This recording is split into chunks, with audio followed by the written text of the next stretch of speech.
Hello, hello, hello. Welcome to David's Den. I'm David, and I make videos about Stephen King, his novels, his short stories, and any adaptations that were made for film or television. Today, we're moving along in Night Shift. The next story we're getting to, either way, I think it works, is The Lawnmower Man.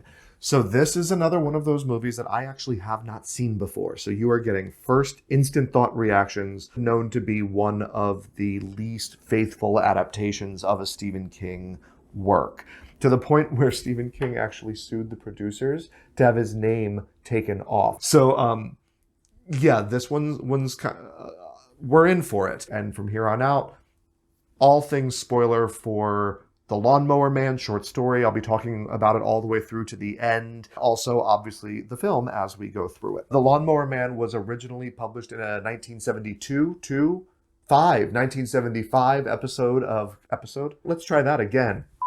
The Lawnmower Man was originally published in a 1975 episode of Cavalier magazine, and there is a clip, I'm going to see if I can find it for you, of Stephen King speaking, and he says, I shouldn't admit this, but I wrote that story when I was 15, and it sat around for a long time because it was just too grisly for anybody to do anything with. This is a guy, it's about a guy, if you haven't read it, who's really lazy, and he just sort of sits around, and the grass grows and the grass grows, and he sees an ad in the paper that says, I'll mow your lawn. And the guy comes over, and he has a remote control lawnmower and takes off all his clothes and runs along after the lawnmower, eats the grass himself, and finally at the end performs a fertility rite on this guy in his suburban bird bath, kills him, does all this other stuff, and I don't remember where I got the idea.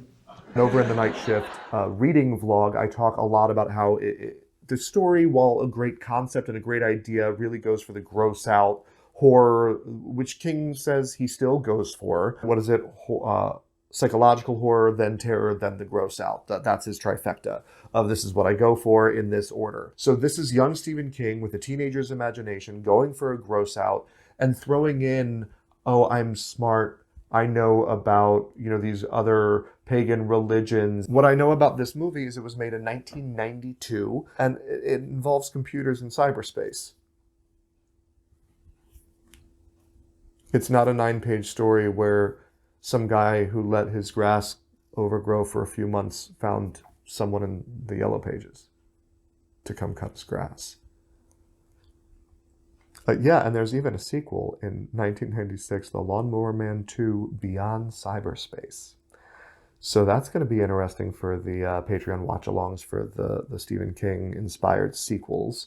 Yeah, okay, so it's directed by Brett Leonard. It has Jeff Fahey. I'm not sure if I know who that is. I guess I'll recognize him or not. And Pierce Brosnan, James Bond himself. I think this would have been just a few years before James Bond for him, right? If this was 1992. Okay, I guess let's just get started. I love that we have to get an explanation of what virtual reality is. I'm already angry for this chimp. Don't hurt animals. Oh my god. Look at those cutting edge state-of-the-art graphics. But they really were at the time. Ooh, there's a whole contraption, right? Like I suddenly want to watch Cirque du Soleil. I'm gonna admit it, I'm kind of hooked to see where the story's going. It so far has zero to do with the short story. But I wonder if the theme that they're going for, because there really isn't a theme in the short story. So I wonder if they're trying to impose this idea of animal cruelty, or more likely it's going to have something to do with the dangers of technology. I know they were trying to not have to use a trained chimp for all of those shots, but that just kind of looked like...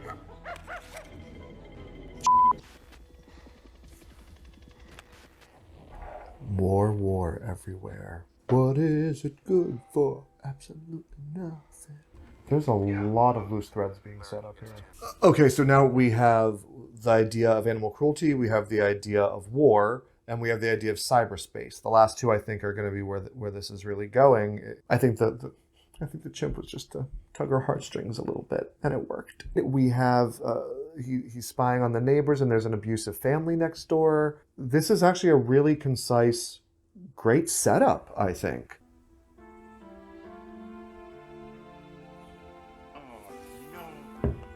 Me brother have you doing penance all night again. A little bit of Carrie thrown in here, maybe? One way or another. One way or another. I am Captain Kirk. I'm floating in neon bubbles. Now, if you boys listen real careful, you can hear the panpipes, the little people in the grass there. The pan pipes. Okay, so now we're getting a little bit of a tie into the short story. Okay, I feel like there is a very compelling war and intelligence story going on that I want to see, and now we're just taking a pause to really overdevelop what we figured out fairly quickly. Now she's leaving. I just feel like we're kind of beating it to death. This could have been truncated so much, and it looks like we're going to be getting into some sort of religious thing with the church and also the little pan flutes. I don't know if I'm watching a story about good versus evil, or if I'm watching a story about war versus intelligence used for good, or if those are supposed to be mirroring one another. Because although what I think is our protagonist, I mean, it's Pierce Brosnan, for God's sake, all the Lawnmower Man stuff, we know him by proxy. And we're just getting this fleshed out story of this family, I guess you would call them. I got the impression that the Irish guy, for no reason, Irish, was his older brother, but maybe he is just a caretaker, an older guy who looks out for Job. And then we have this kind of sadistic priest. But so far, that story has nothing to do with him. We haven't seen him go to church at all. Bond. James Bond. Is he just bombarding him with information? Here's my question. He can stimulate the brain all he wants and bombard it with this imagery, but the basic chemistry of the brain is such that if he has a mental disability or, something that falls into that other spectrum category, it's almost like a Flowers for Algernon type story. He looks a lot like, what's his name? Can't think of the actor, Ben Mears from the 1979 Salem's Lot miniseries. Okay, there is a sense of danger, and these graphics are definitely making me antsy. That's pretty successful.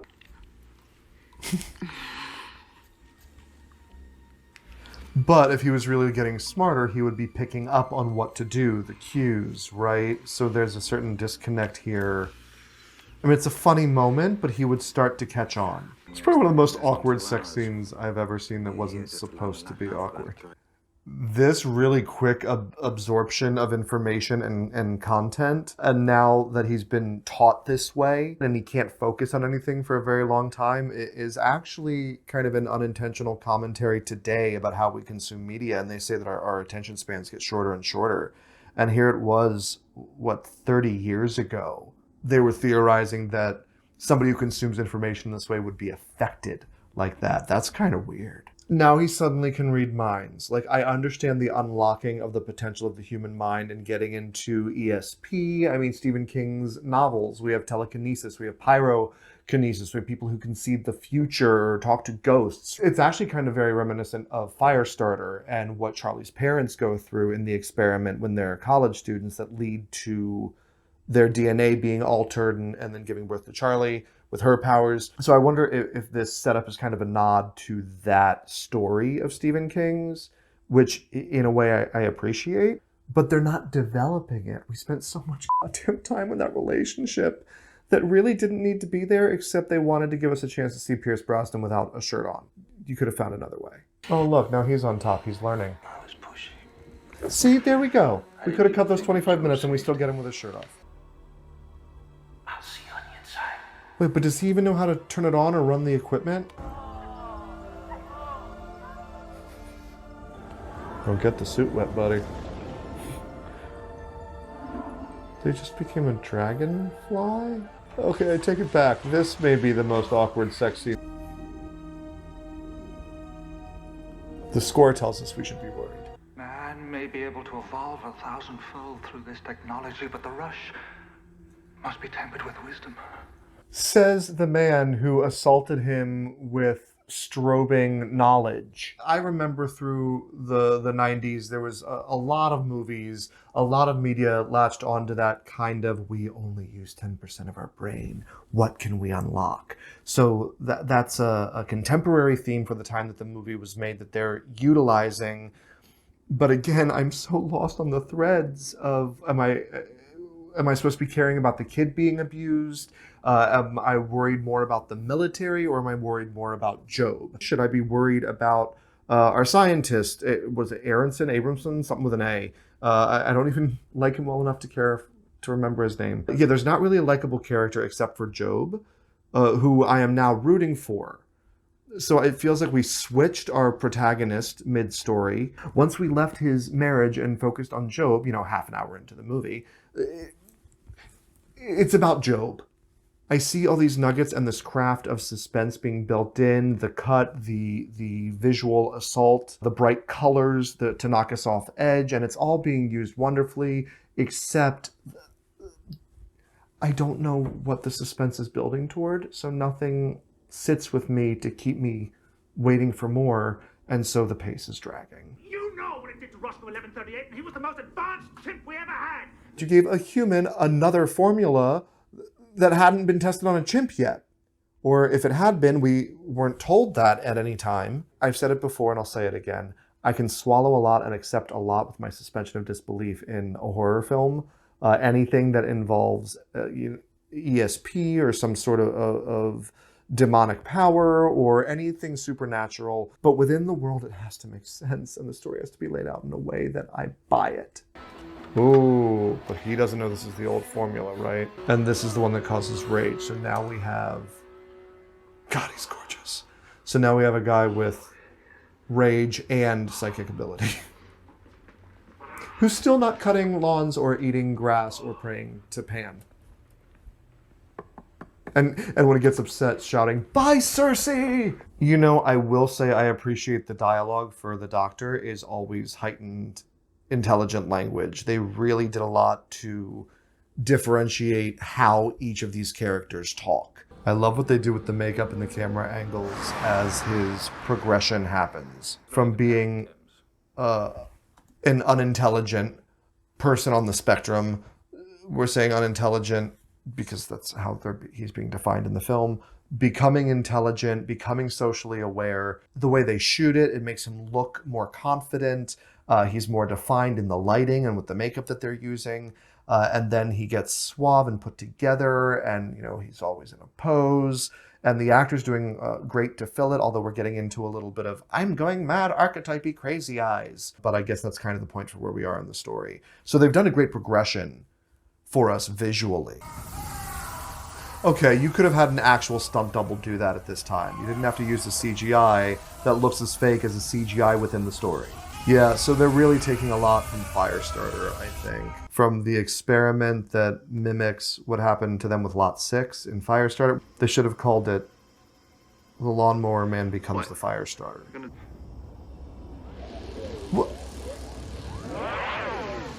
What the f***?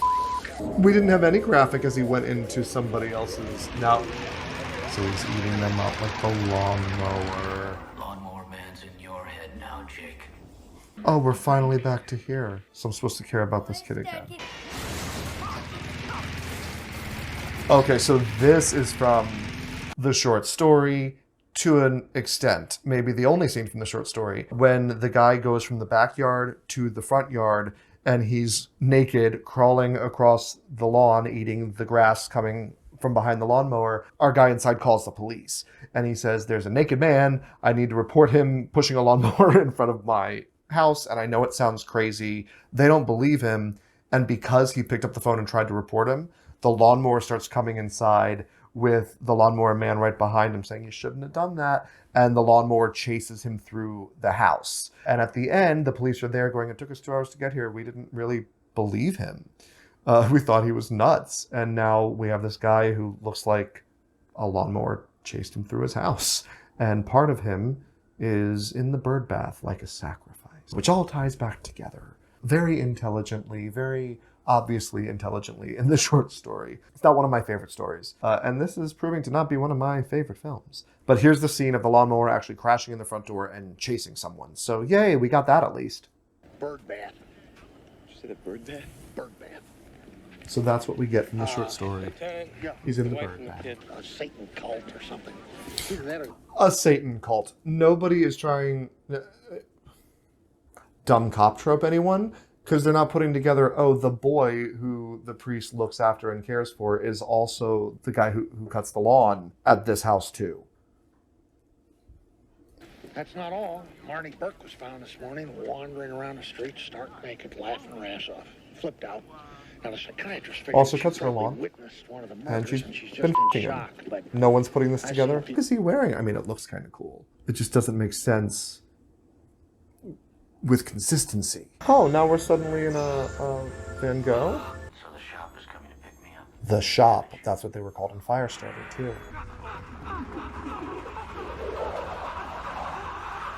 So, did he turn him... Did he, like, demolecularize him? Was he brought into cyberspace? Like, what even is happening to them? It's the same graphic as the fire, just without the flames added to it. Yeah, I'm starting to feel this whole thing would have been better if they just...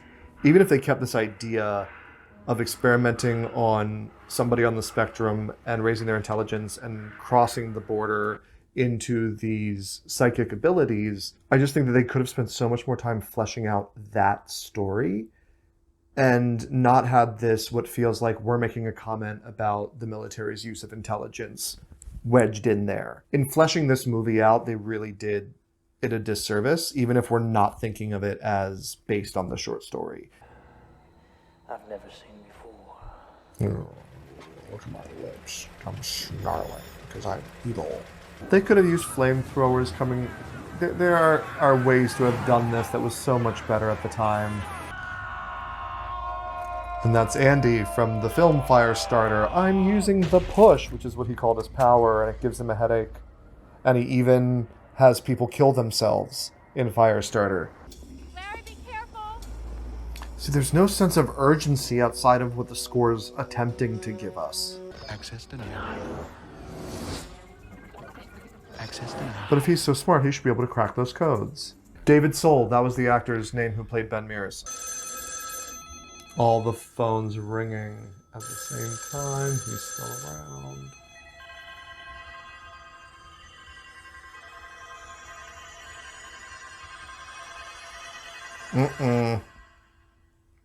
What was the sequel called again? It was called Beyond Cyberspace. So I guess he comes back out of the machine. Okay, so I know I just spent the last 2 hours really putting this movie down as we went, but for mindless entertainment and the visuals and the production quality was good, I really kind of enjoyed this more than I expected to from the terrible things I'd heard. So taking this as a film on its own, forgetting that there's any short story associated with it, as if it was an original piece, the acting was decent, especially with our two leads, Pierce Brosnan and what was the actor's name, the Job character? Jeff Fahey, F-A-H-E-Y. Performances were fairly decent all around. We had a couple extreme tropes like the wife/girlfriend that was disgruntled and just got angry at the drop of a hat, or the William Shatner talking evil bad guy with all the close-ups on his face. But they served the roles the way those roles were written. Score was nice. It did what it was supposed to do, I think. It accentuated the moments. It helped drive suspense. So those are things that were going for it. The direction is kind of non-existent, but not in a bad way. It let the designers and the technical special effects people do what they had to do and kept the editing tight with his overseeing. So the direction was, it wasn't good, but it wasn't bad. It was there. At least I knew that there was one vision driving this, even if it didn't have all the plot threads given to him in the script. So that brings me to the screenplay, which the dialogue was fairly good, except for not actually telling the story. I didn't know which part or which characters I was supposed to care about at the beginning. What I thought was being set up for me became a side plot that then got mostly forgotten about until they realized that they wouldn't have a film that wasn't longer than an hour, or was longer than an hour. Wouldn't have a film that was longer than an hour. That's how you would say that concept. So, it tried to have something to say. It didn't unify the threads together well enough to keep my interest and the suspense. But again, the production quality was good. It's fun to watch. The graphics did not age well, especially the fire special effect or the bubble breaking up, whatever the hell that was. I want to go get bubble tea right now. I don't feel like a cannibal. That would be weird. Maybe I should do it. I wonder if there's anywhere around me that sells bubble tea. If you know of somewhere in the Bronx that sells bubble tea, let me know in the comments down below. So yeah, as a film, it's better than I expected it to be. My main problem is with the screenplay and the lack of consistency and the setup. I feel like as much as I want to say I did enjoy this, I also feel like my intelligence as an audience member was insulted. So I'm gonna go with, out of 5, I think The Lawnmower Man as a film on its own gets 2 stars. Now looking at it as an adaptation of the short story,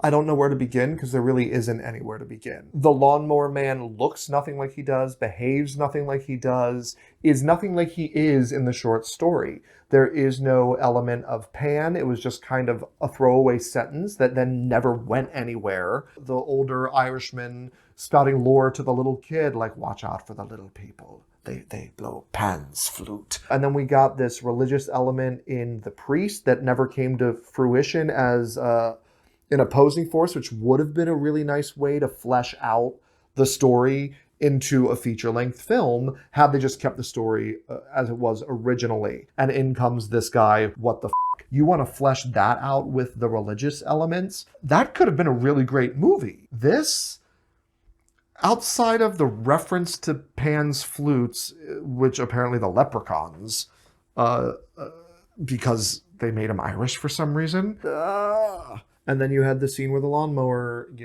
came into the house to get the one guy who was not even our protagonist. He was a total side character that was meant only to give us sympathy for the boy, which we then lost sight of because we didn't return to it enough, or the boy wasn't there. And when we did see him, he never had a bruise. We didn't even get the consistency of the whelps on the back of Job's back from the beltings, which we're led to believe happen often. So now I'm getting back into the lack of consistency, and I've already given this a rating as a film. In terms of a rating as a short story adaptation to film, oh God, can I go as low as a 1/4 star? I don't want to give it 0 stars because, there was a lawnmower in it. 1/4 star. All right, guys, that was The Lawnmower Man, my film review and my adaptation correlation. Make sure you hit like and share this video with your friends and subscribe so you don't miss the future movie vlogs or the rest of the night shift reading vlogs. And then we're going to be getting into The Long Walk, followed by The Dead Zone for the next few books. And that actually finishes up Stephen King in the 70s, and we move on to stuff published in 1980 and after. So that's really exciting. And if you want to follow me on social media, or if you want to contribute, I obviously need a new camera with the bugs and corrupt video files I've had in the last few movie vlogs, and I hope I don't have one in this recording. I'll find out very soon, as soon as I finish this. But one of the things I want to do with my Patreon pledges is get a new, better quality camera so I can produce better quality footage. If you would like to help me out and any support like that, click out all those links and all those bonuses down below in the comments, and I'll see you guys next time.